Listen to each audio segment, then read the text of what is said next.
ce qu'on appelle aujourd'hui le projet du T2, c'est un projet qui est porté par l'agglomération depuis pas mal de temps.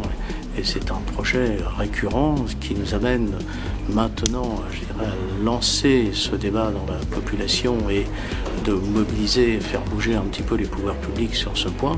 C'est que maintenant, il y a la possibilité, les études l'ont montré, de la faisabilité de cette prolongation du T2, à la fois sur Argenteuil, mais aussi sur Besançon.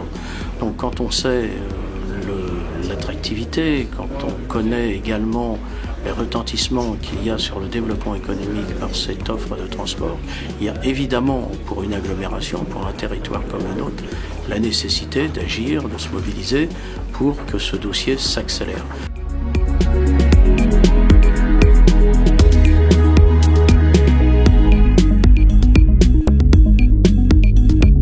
C'était une réunion avec beaucoup de monde.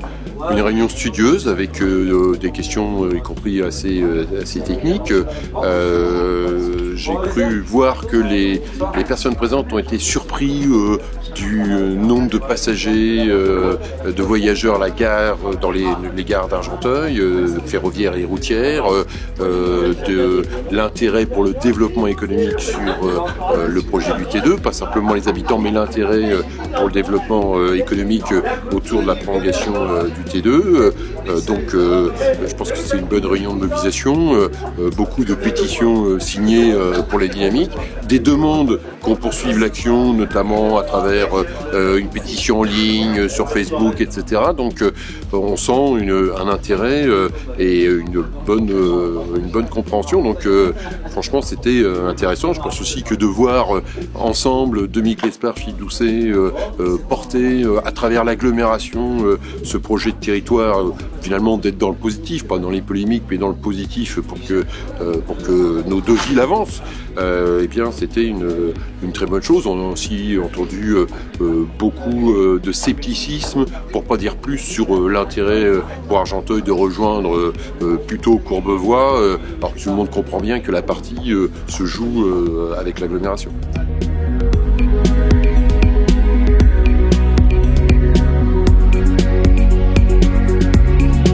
La prochaine étape, c'est de continuer à mobiliser pour pouvoir apporter nos pétitions lors d'un rendez-vous avec le président du STIF, son équipe de direction, pour montrer que nous, on a envie d'avancer. Ça, c'est l'étape de mobilisation citoyenne.